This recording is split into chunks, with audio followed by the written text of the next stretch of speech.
語聞き流し10分間、名作リスニング、英語テキストと MP3 ダウンロード、その他の物語は、ホームページよりご利用いただけます。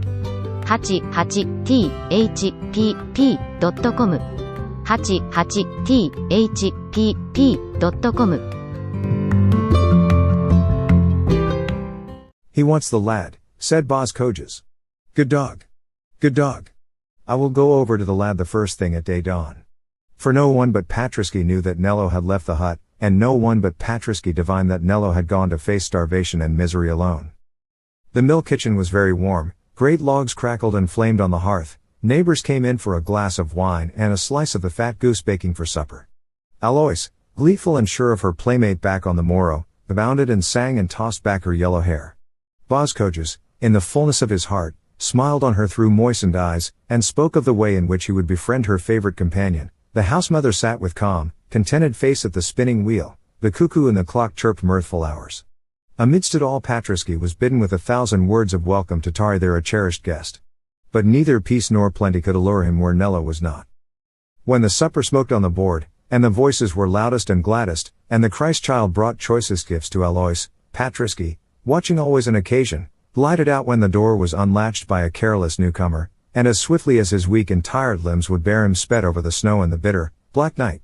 He had only one thought, to follow Nello. A human friend might have paused for the pleasant meal, the cheery warmth, the cozy slumber, but that was not the friendship of Patrisky. He remembered a bygone time, when an old man and a little child had found him sick unto death in the wayside ditch. Snow had fallen freshly all the evening long, it was now nearly 10, the trail of the boy's footsteps was almost obliterated. It took Patrisky long to discover any scent. When at last he found it, it was lost again quickly, and lost and recovered, and again lost and again recovered, 100 times or more. The night was very wild. The lamps under the wayside crosses were blown out, the roads were sheets of ice, the impenetrable darkness hid every trace of habitations, there was no living thing abroad. All the cattle were housed, and in all the huts and homesteads men and women rejoiced and feasted. There was only Patrisky out in the cruel cold, old and famished and full of pain, but with the strength and the patience of a great love to sustain him in his search. The trail of Nello's steps, faint and obscure as it was under the new snow, went straightly along the accustomed tracks into Antwerp. It was past midnight when Patrisky traced it over the boundaries of the town and into the narrow, tortuous, gloomy streets. It was all quite dark in the town, save where some light gleamed ruddily through the crevices of house shutters, or some group went homeward with lanterns chanting drinking songs. The streets were all white with ice, the high walls and roofs loomed black against them. There was scarce a sound save the riot of the winds down the passages as they tossed the creaking signs and shook the tall lamp irons.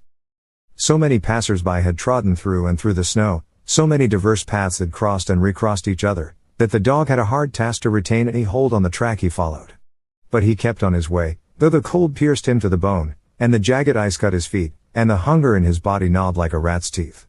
He kept on his way, a poor gaunt, shivering thing, and by long patience traced the steps he loved into the very heart of the burg and up to the steps of the great cathedral.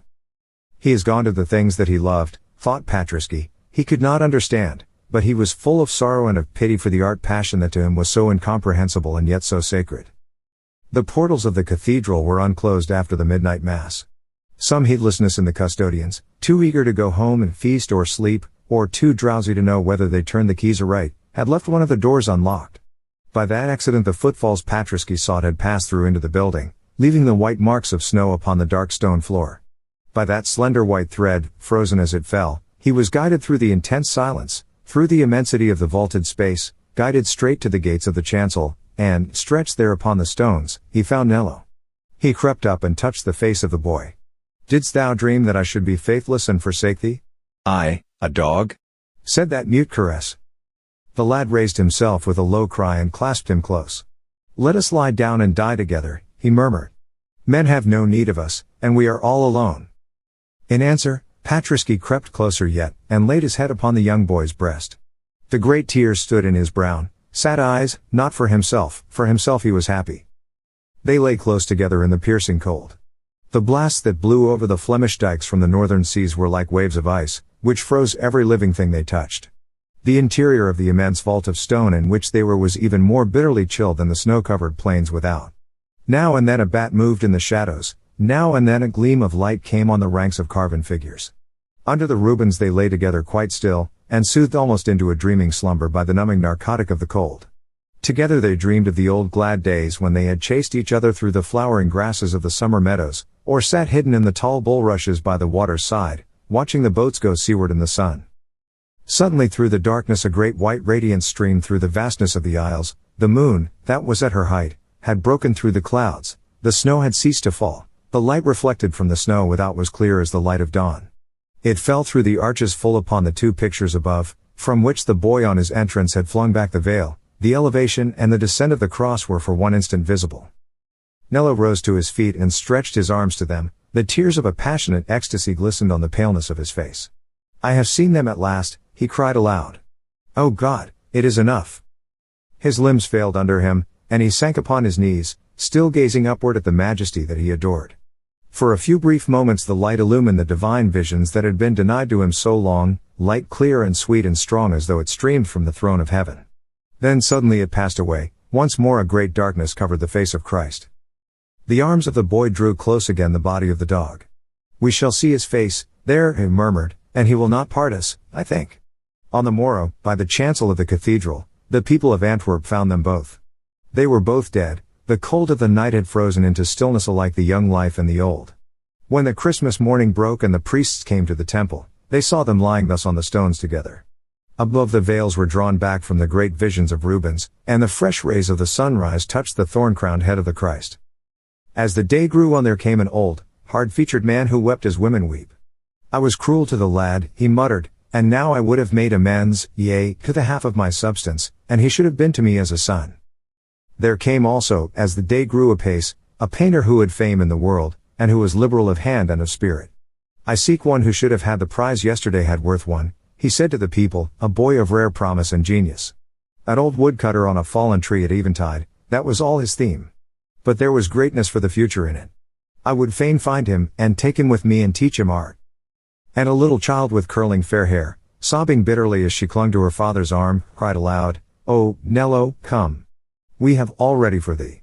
The Christ child's hands are full of gifts, and the old piper will play for us, and the mother says thou shalt stay by the hearth and burn nuts with us all the Noel week long, yes, even to the feast of the kings. And Patriski will be so happy. Oh, Nello, wake and come." But the young pale face, turned upward to the light of the great Rubens with a smile upon its mouth, answered them all, "It is too late."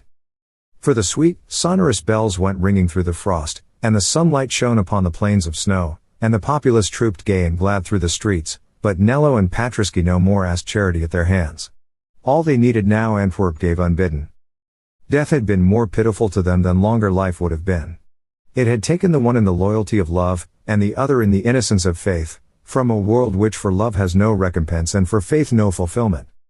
All their lives they had been together, and in their deaths they were not divided, for when they were found the arms of the boy were folded too closely around the dog to be severed without violence, and the people of their little village, contrite and ashamed, implored a special grace for them, and, making them one grave, laid them to rest there side by side, forever. 英語聞き流し10分間、名作リスニング。英語テキストと MP3 ダウンロード、その他の物語は、ホームページよりご利用いただけます。88thpp.com 88thpp.com